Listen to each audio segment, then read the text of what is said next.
Assalamualaikum warahmatullahi wabarakatuh. Halo semua, perkenalkan, aku Zahra Firda Santoso, mahasiswi Departemen Sains Komunikasi dan Pengembangan Masyarakat IPB University.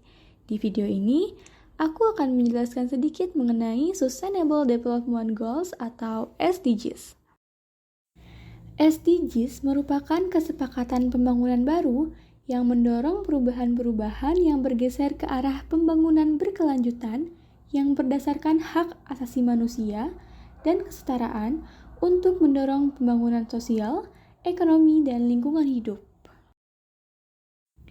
SDGs diberlakukan dengan prinsip-prinsip universal, integrasi, dan inklusif untuk meyakinkan bahwa tidak akan ada seorang pun yang terlewatkan atau no one left behind.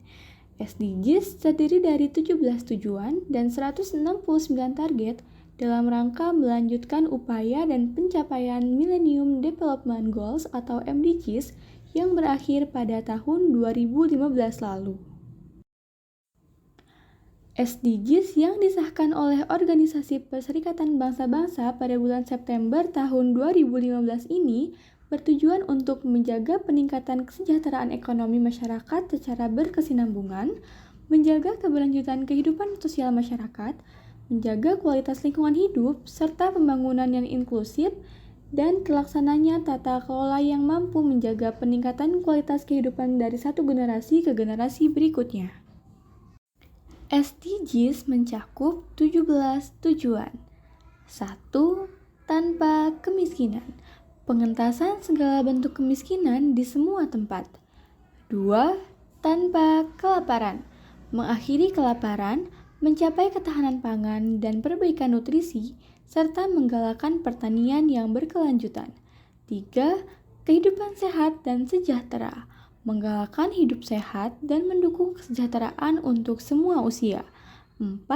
Pendidikan berkualitas. Memastikan pendidikan berkualitas yang layak dan inklusif serta mendorong kesempatan belajar seumur hidup bagi semua orang. 5. Kesetaraan gender. Mencapai kesetaraan gender dan memberdayakan semua perempuan. 6. Air bersih dan sanitasi layak. Menjamin akses atas air dan sanitasi untuk semua. 7. Energi bersih dan terjangkau.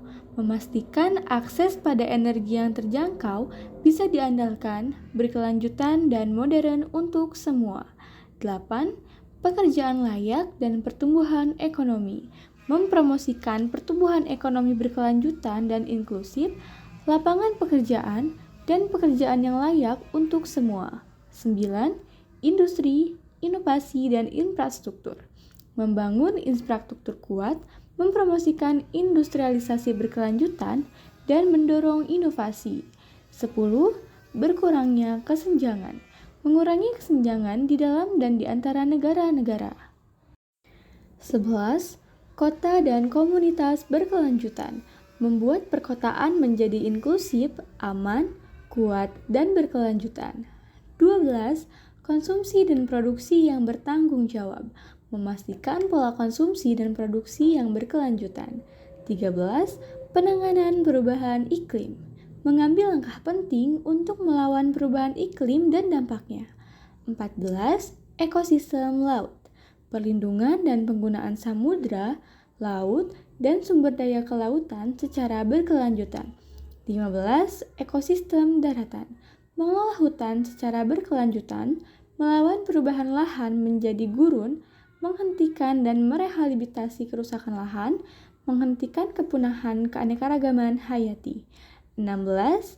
Perdamaian, keadilan, dan kelembagaan yang tangguh. Mendorong masyarakat adil, damai, dan inklusif. 17.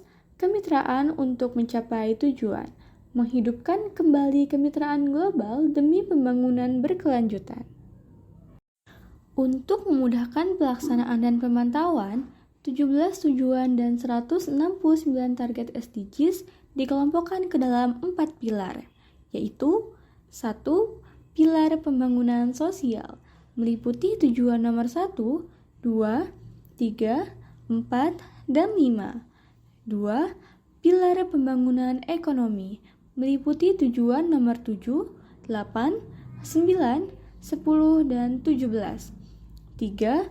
Pilar pembangunan lingkungan meliputi tujuan nomor 6, 11, 12, 13, 14, dan 15. 4. Pilar pembangunan hukum dan tata kelola meliputi tujuan nomor 16.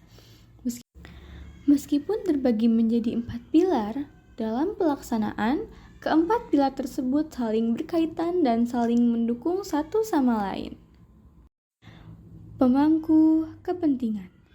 Dalam pencapaiannya, para pemangku kepentingan utama yang berpartisipasi aktif dalam pelaksanaan dan pencapaian SDGs di Indonesia terdiri dari 4 platform, meliputi 1. Pemerintah dan parlemen. 2. Akademisi dan pakar. 3. Filantropi dan pelaku usaha. 4. Organik kemasyarakatan dan media.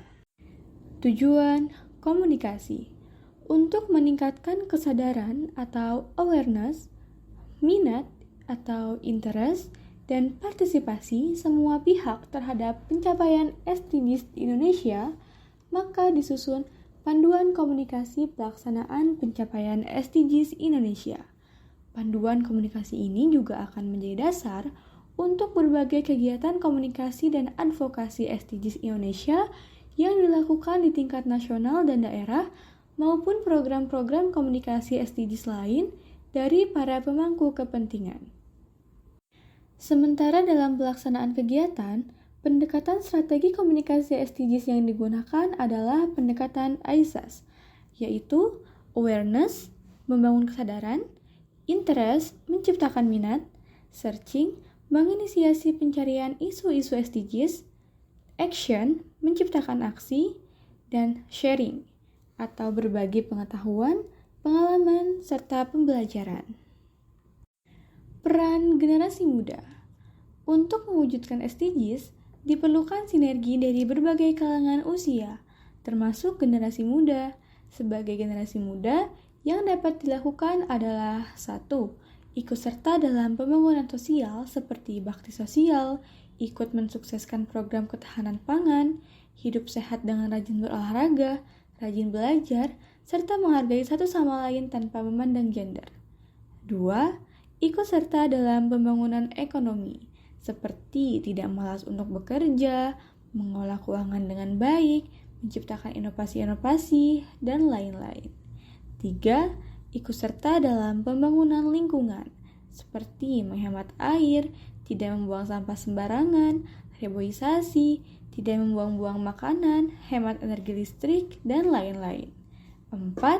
Ikut serta dalam pembangunan hukum dan tata kelola, seperti taat pada peraturan, jujur dan adil, menyukai perdamaian, dan tidak membuat keributan. Nah, itulah sekilas mengenai SDGs. Terima kasih sudah menonton sampai akhir. Wassalamualaikum warahmatullahi wabarakatuh.